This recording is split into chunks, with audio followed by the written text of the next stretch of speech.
오셨어요? 어느 멋진 날의 이야기를 시작합니다.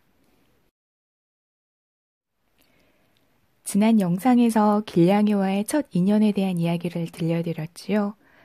오늘은 이어서 그 뒷이야기입니다. 그렇게 야옹이가 새끼 6마리를 아파트 지하실에 낳은 후 우리 아버지, 어머니, 그리고 저 이렇게 세 가족이 부지런히 미역국과 익힌 참치를 야옹이에게 먹였고 그 덕분에 야옹이는 모유 수유를 하면서도 몸에 살이 붙고 털에 윤기가 흐르기 시작했습니다.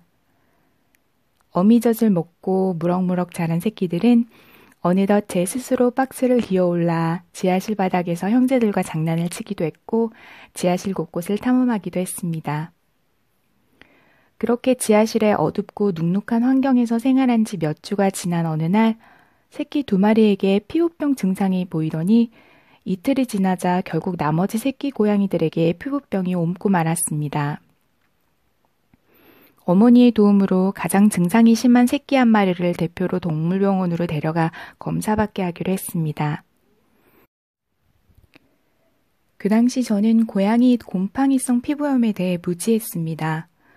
그래서 어머니가 운전하시는 차의 보조석에 제가 새끼 고양이를 품에 안은 채로 이동하여 병원으로 데려갔는데요. 새끼 냥이가 차로 이동하면서 무서웠는지 제 몸을 타고 어깨 위로 자꾸 기어올랐습니다. 수의사 선생님으로부터 곰팡이성 피부염 진단을 받았고 연고를 처방받았습니다. 곰팡이성 피부염은 고양이들끼리 전염도 쉽고 완치될 때까지 긴 시간이 소요되었습니다. 내원했을 당시 수의사 선생님께서 곰팡이 포자가 눈에 보이는 상처 부분만 있는 게 아니고 고양이 몸 전체 털 위에 앉아있다고 생각하라고 설명해 주시면서 고양이 곰팡이성 피부염은 사람에게도 옮을 수 있으니 연고 발라줄 때 비닐장갑을 반드시 착용하고 면봉을 이용해서 발라주라고 하셨습니다. 수의사 선생님께서 알려주신 대로 했지만 며칠 후 결국 새끼 고양이가 기어오르면서 닿은 제 목 부분에 동그란 모양으로 피부염이 생기기 시작하더니 그 범위가 점차 커지면서 심하게 가렵고 각질이 일어나기 시작했습니다. 결국 저도 피부과에서 곰팡이성 피부염 진단을 받았고 저도 연고를 처방받았습니다. 그렇게 저도 연고를 발라가며 애기들 연고 발라주고 했습니다. 그런데 피부병이 완치되기까지 새끼 고양이들보다 제가 더 오래 걸렸습니다. 그렇게 우리 가족들의 사랑과 경비 아저씨들의 배려로 새끼 고양이들은 젖을 떼고 스스로 참치를 먹기 시작했으며 어느덧 제법 뛰어다니며 짓궂은 장난을 칠 정도로 성장했습니다. 야옹이는 종종 새끼들을 데리고 지하실을 벗어나 새끼들이 햇볕을 쬐며 풀밭에서 뛰어놀겠습니다. 야옹이는 제 옆에 앉아 서로 장난치고 나무 위를 기어 올라가는 새끼들을 지켜보곤 했습니다. 새끼들이 더 성장하자 비록 어미 고양이와 새끼들은 같은 영역을 공유했지만 심리적으로 독립을 한 것을 확실히 느낄 수 있었습니다.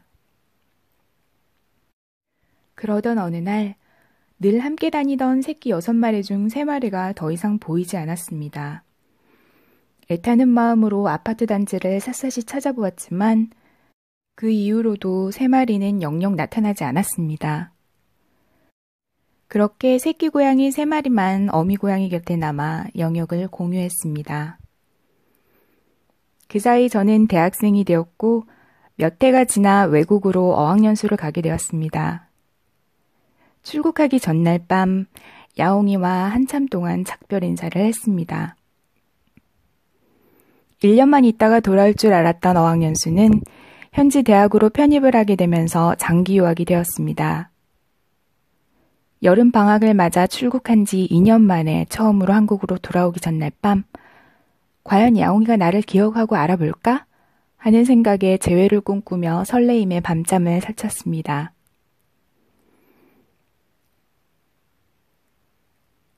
한국집에 도착하자마자 여행 가방을 던져놓고 풀밭으로 나가 야옹아를 서너 번 외쳤습니다. 그런데 어디선가 야옹 하고 대답하며 수염은 더 길어졌고 털이 푸석해진 야옹이가 어디선가 꼬리를 세우고 나타나 저를 향해 종종 걸음으로 다가왔습니다. 야옹이는 주저하지 않고 제 다리에 몸을 비비며 저를 반겼습니다. 야옹아, 그동안 잘 지냈어? 나 잊지 않고 기억해줘서 고마워. 아직까지도 제 마음 한켠에 뭉클한 기억으로 자리 잡은 저와 야옹이의 감격스러운 재회는 그렇게 이루어졌습니다. 저는 다시 학업을 이어가기 위해 며칠 후 다시 출국을 해야 했고, 그 후로 4년 뒤 다시 한국을 방문했을 땐 우리 집은 다른 지역으로 이사를 한 상태였습니다. 저는 예전에 살던 곳으로 가 야옹이를 부르며 야옹이를 찾았지만 야옹이는 더 이상 보이지 않았습니다. 예전엔 야옹이 말고도 길고양이가 여럿 있었는데 더 이상 그 동네에서는 길고양이 자체를 찾아보기 힘들었습니다. 야옹이의 나이를 가늠할 순 없지만 저와 야옹이가 함께했던 세월만을 감안하더라도 제가 한국에 없는 사이 무지개 다리를 건넜을 가능성도 있었습니다. 그러나 그렇게 생각하면 너무 슬프기에 저는 야옹이가 좀 더 나은 환경을 찾아 다른 영역으로 옮겨간 것이면 좋겠다고 생각했고 그렇게 믿기로 했습니다. 이 이야기를 하는 지금 시점엔 너무 여러 해가 지나 야옹이가 무지개 다리를 건넌 것이 확실해졌습니다. 내 마음속 살아있는 야옹이에게 붙이지 못할 편지를 써봅니다. 야옹아, 너를 만나 너무 행복했어. 나는 너와 맺은 인연과 교감으로 고양이를 사랑하는 마음을 가지게 되었고 지금 살고 있는 곳에서 인연을 맺은 길고양이도 너를 추억하며 야옹이라고 부르고 있단다. 그리고 사라라고 이름 지은 예쁜 고양이도 기르게 되었어. 너와의 인연이 없었다면 내게 일어나지 않았을 일들이야. 너로 인해 행복했고 너로 인해 다른 고양이들과도 인연을 맺게 되어 행복하단다. 고마워, 야옹아. 이로써 길냥이와의 첫 인연에 대한 이야기는 이렇게 끝을 맺을까 합니다.